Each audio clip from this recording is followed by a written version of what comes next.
Bob, let's talk about personality and how interesting that show was because that show was filmed.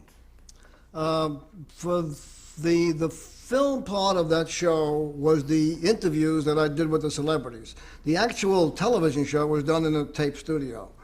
But the interesting idea, I think, in its day, kind of different.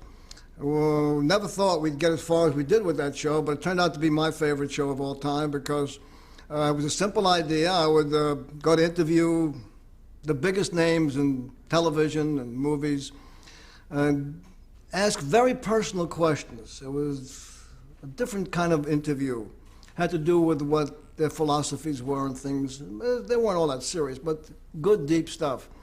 So we'd get some answers from these people about interesting questions. For example, if I were to say to Peter Lawford, what quality in a woman turns you off? He gave me an answer.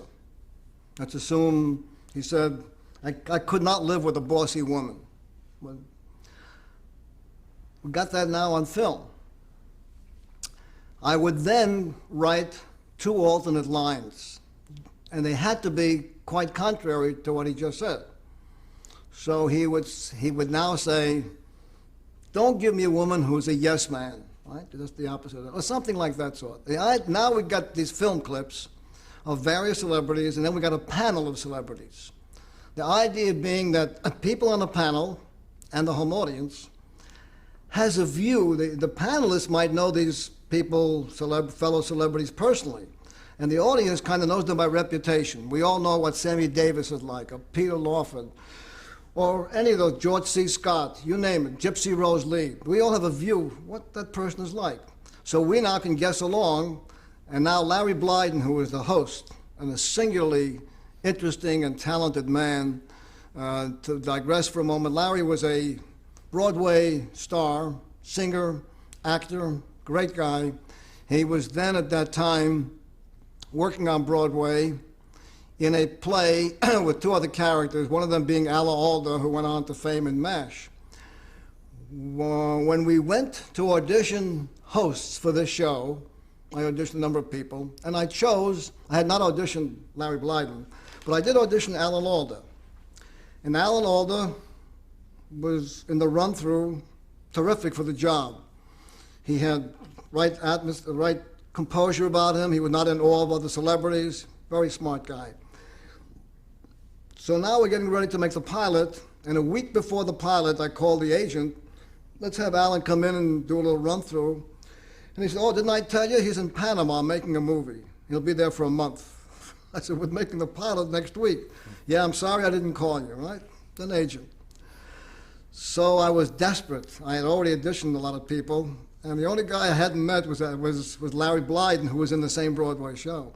So I called Larry a week before, told him the idea, did a little run-through with him, and then we hired him, and it was the best thing that ever happened for the show. But a few years later, I met Alan at a party in Los Angeles, during which time he was now starring in MASH, and I said, you made a big mistake. If you stay with me, you'll be a big star today. At any rate, the show was based upon the quotes of these famous people.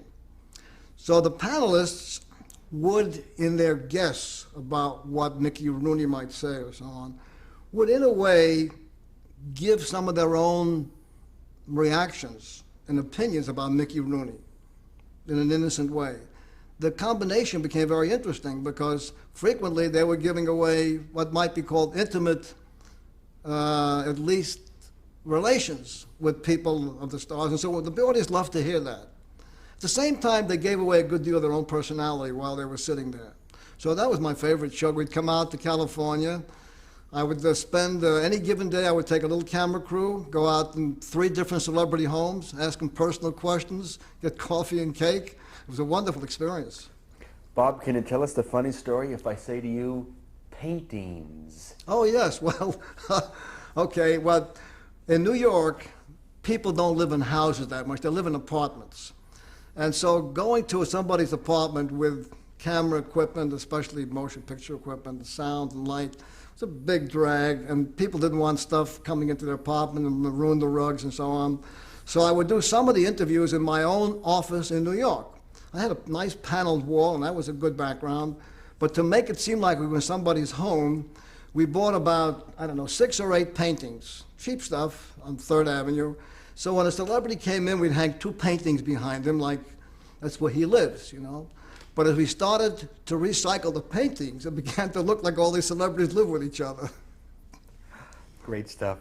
Bob, what did you like better, celebrity shows or non-celebrity shows, or didn't it matter? It did matter. Celebrity shows are much more fun. On a personal basis, you make some friends, and some of those friendships last, and that's been very important to me. I've met some wonderful people. The civilian or contestant shows take a different dimension in this respect. The MC, and this is where Bill Cullen was so great. You know, it's so much easier to get entertainment and laughter when you're talking to a celebrity.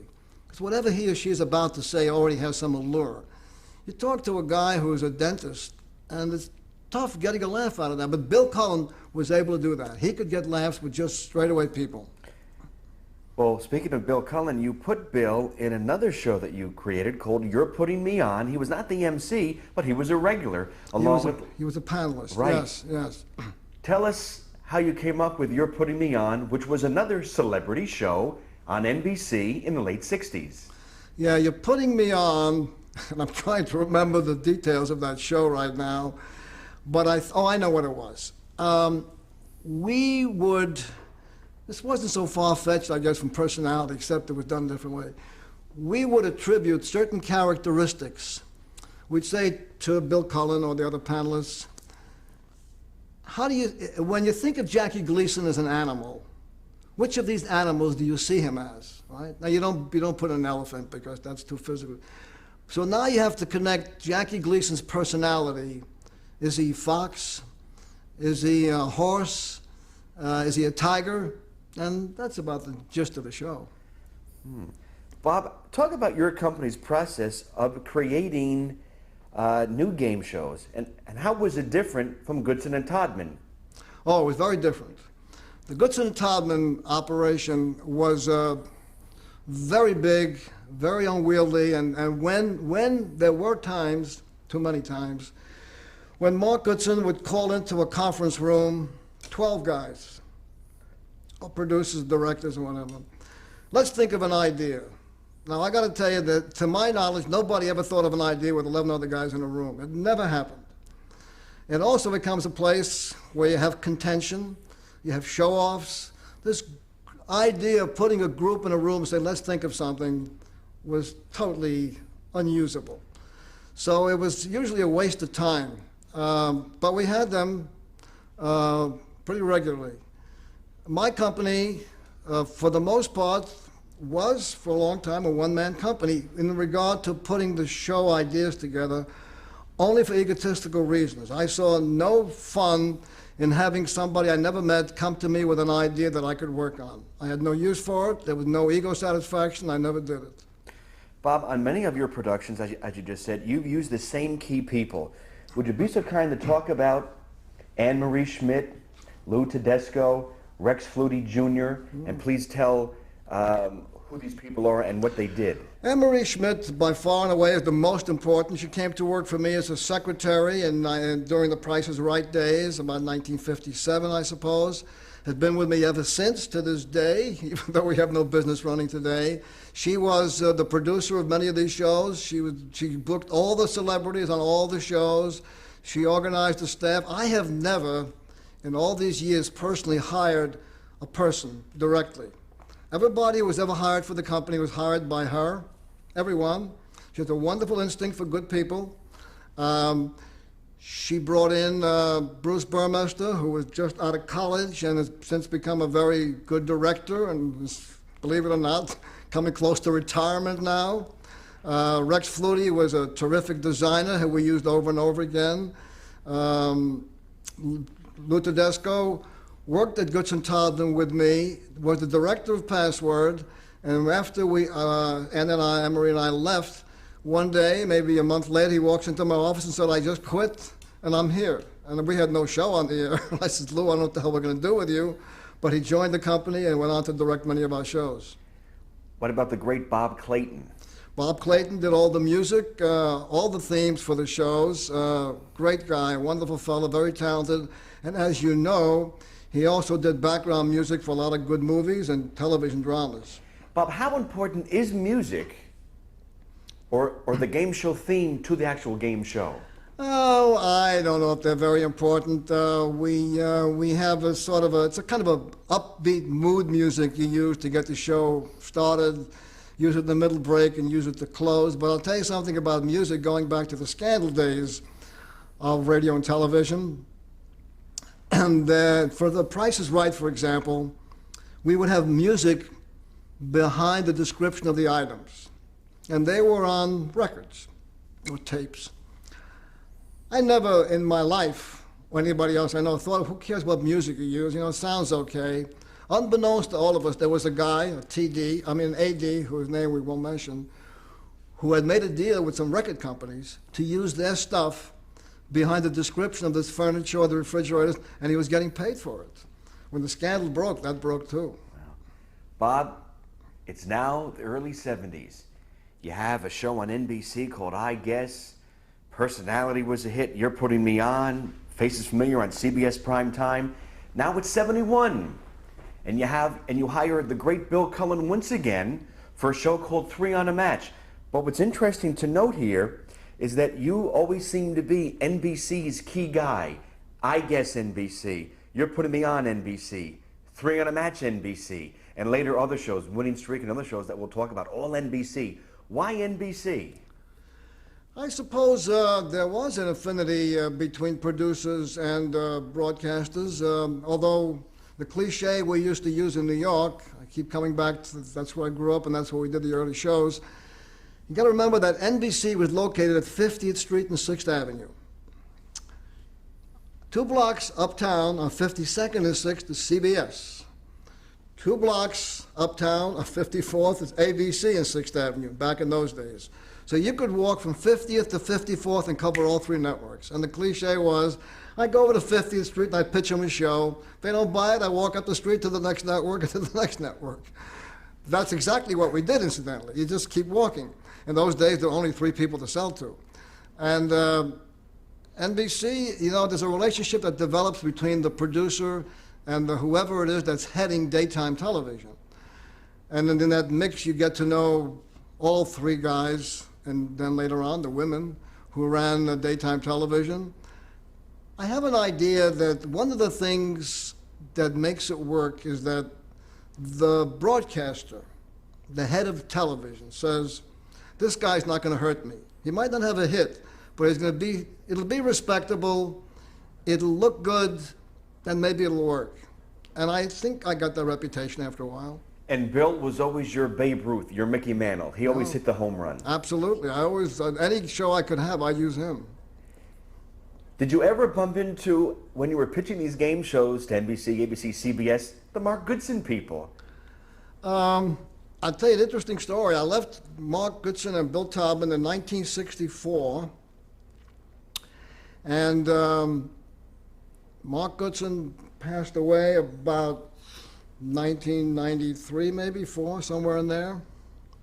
In that span of time, 30 years, I saw him twice. Saw him once at a movie theater when I was going in and he was going out, and I saw him again at Bill Taubman's funeral. I'm sorry, 3 times. I saw him at a wedding ceremony out in Santa Monica on the pier. 3 times. Did you all say hello? Was it bitter, friendly, nice? In the movie theater, we passed. We did not say hello. At Bill Taubman's funeral, although I saw him, we didn't come in contact to each other to say hello. And at the wedding, he came over to me, and we chatted for about maybe 40 seconds. Bob, in the history of game shows, it's really fascinating to note that your game shows that you created at Bob Stewart Productions were so unique and different. They were much different than Chuck Barris, much different than Merrill Heater and Bob Quigley, even different than Goodson and Todman. Your game shows were more of a thinking man's game show. You had to think. I think, a great wordsmith because you always had word game shows like Winning Streak. I think word games are ultimately the classic games. I mean, I'm not going to compare with The Price is Right, which is all about materialistic stuff, and you can't beat that. Don't forget, one of the reasons The Price is Right, to go back there for a minute, is still on after 40 years, is that in daytime television, the transition has been thus. Back in the 50s, who was home?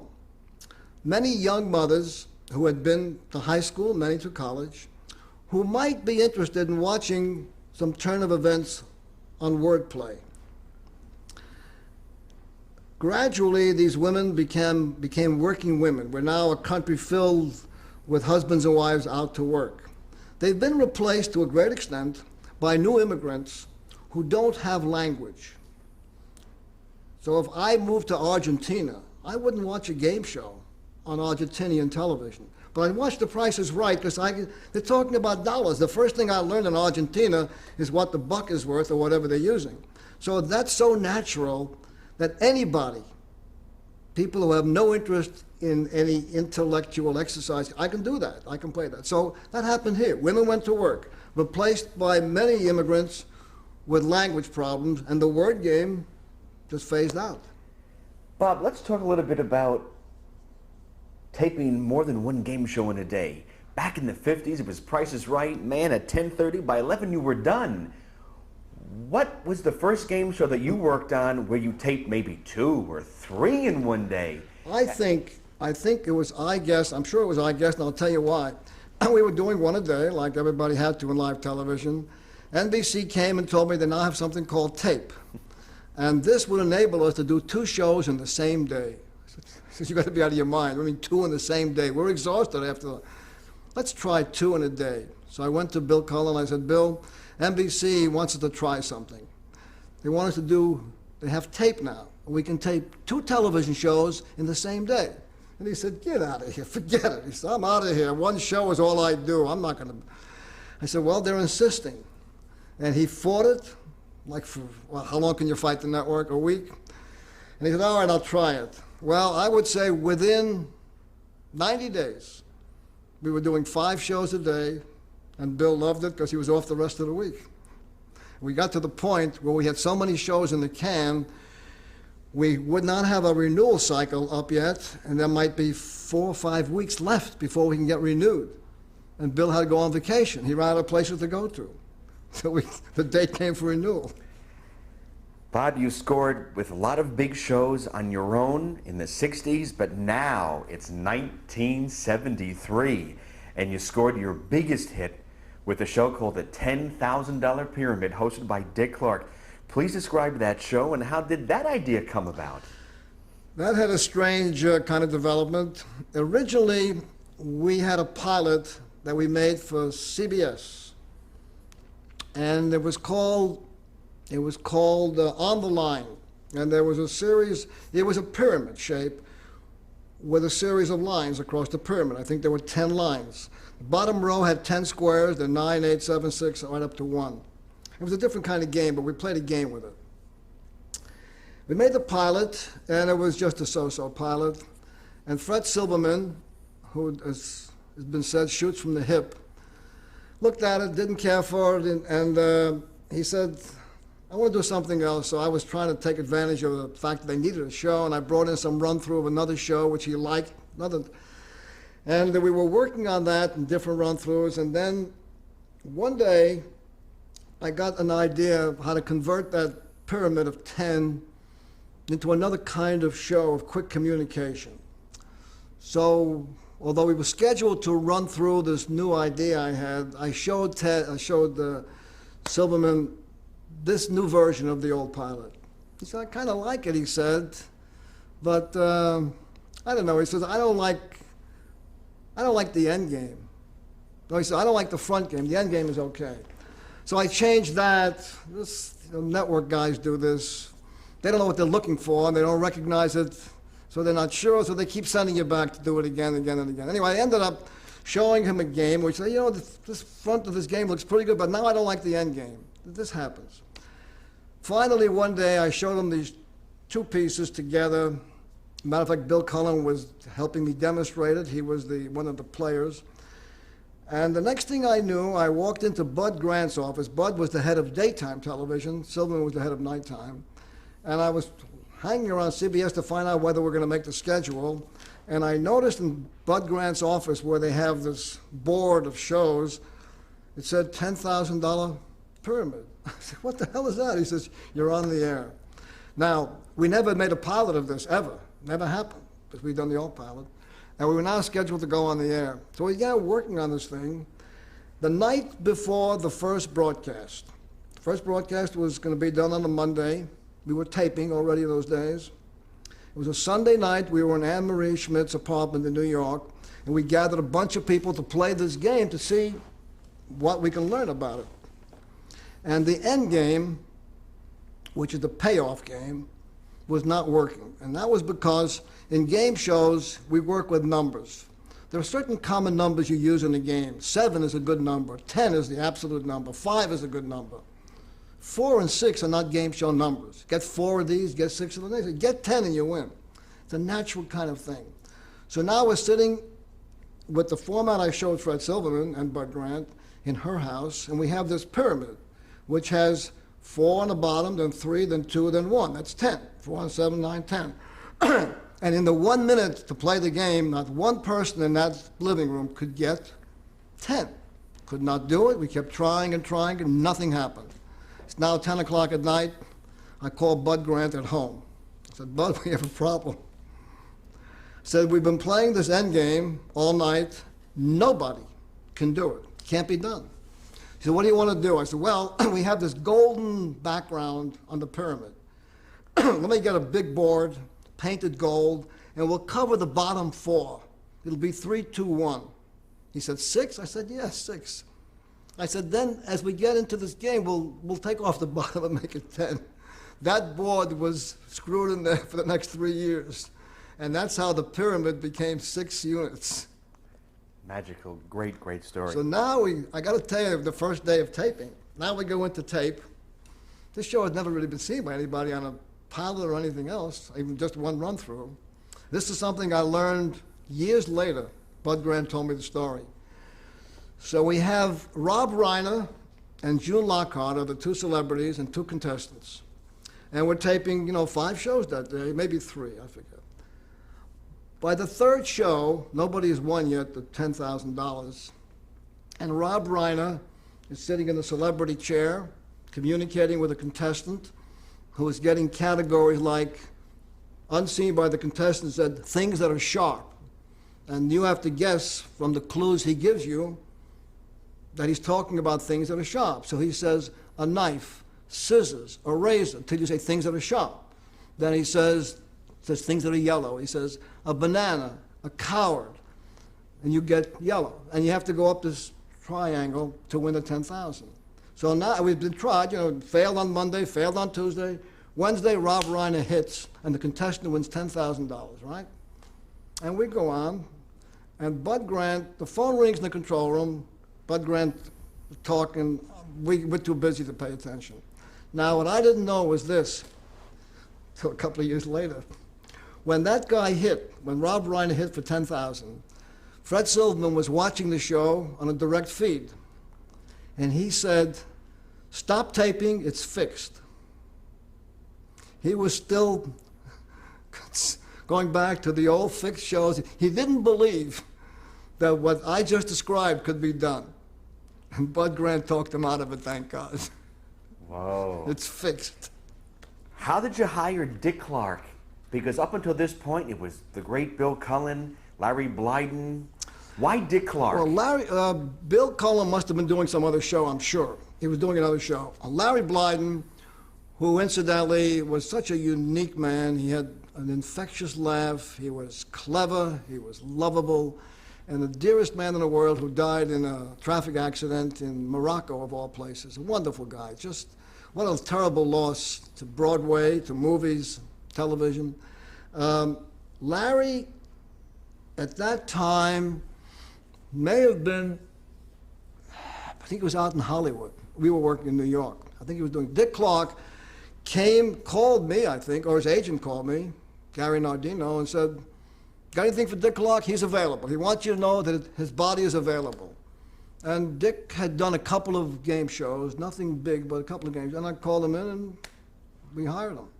What's great to note here, like you just said, Dick Clark did American Bandstand, many game shows, and many other shows, but his 3 Emmys are for Pyramid. That's right. Bob, CBS takes The Price is Right. They stay with it for 12 months. And then you're... No, not CBS. You mean, you're talking about $10,000 Pyramid? Yes. It was first on CBS, and then after a year, they say so long, and you sell it to ABC. You have to understand why they said so long. In those days, in daytime, you needed a 30 share to survive. Sometimes with a 29, they let you on the air. Today, if you have a 14 share, you're a hit. But back then, you needed a 30 share. That was the line. We'd been on for 50 weeks, and we were over 30 share, beating the competition, right? 48 weeks, I'm sorry, 48 weeks. 2 weeks in a row, we slipped to 29, and Fred Silverman said, they're out. Canceled us. It was a shock to me. Bud Grant was shocked. He had to tell me this. He was the head of daytime. We were all shocked. Where did it come from? You know, no reason for it. Anyway, he canceled us, and Bud Grant gave me the name of a man in syndication at CBS, whose name I forget. He said, you know what, go see him. Maybe you can syndicate the show. And I went to see this man who did buy it for syndication, which I was not allowed to do if I were on CBS. He picked it up for syndication, and 2 weeks later, Mike Brockman of ABC called me, said they'll buy the show. And I said, well, we're already in syndication. He said, that's okay, we'll buy the other version for the ABC. So we came out ahead. Great story. CBS says so long, now you're on syndication and ABC. Yeah. Bob, if you would please, tell us some of the celebrities who did Pyramid. Who were some of your favorite stars who did Pyramid? And how the celebrities were chosen to do Pyramid, because it was a difficult game. Tough game. Everybody was really tested. Quite a few celebrities who tested. Some of them came back and tested 3 or 4 times. And it was not a question of us saying we won't use them. They knew after a test that they were not cutting it. And they kept coming back, and many of them, on the 2nd or 3rd time, got the swing of it and did okay. Some were never used.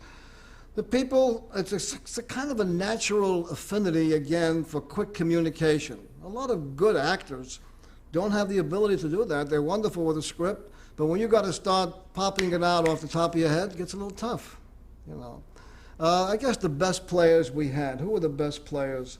We had so many very, very, very good players. Not all of them necessarily very famous at all. As a matter of fact, I'm trying to think of the real big names. Well, you know, what's his name from Star Trek? William Shatner? William Shatner and his partner, Leonard Nimoy. We had them on together. They were both very good players. They didn't do it all that often, but they were very good players. The classic players were the game show people, but we get all the people from the new sitcoms. We test every one of them. And there've been so many, I guess my memory is getting mixed and dim about it, but I would say 70% of the people who tested worked out. Billy Crystal once said in People magazine, I believe, or TV Guide, his favorite game show ever was Pyramid. You know why? Because Billy Crystal broke the record for the shortest time to win $25,000. We'll talk more about Pyramid in just a moment. Okay.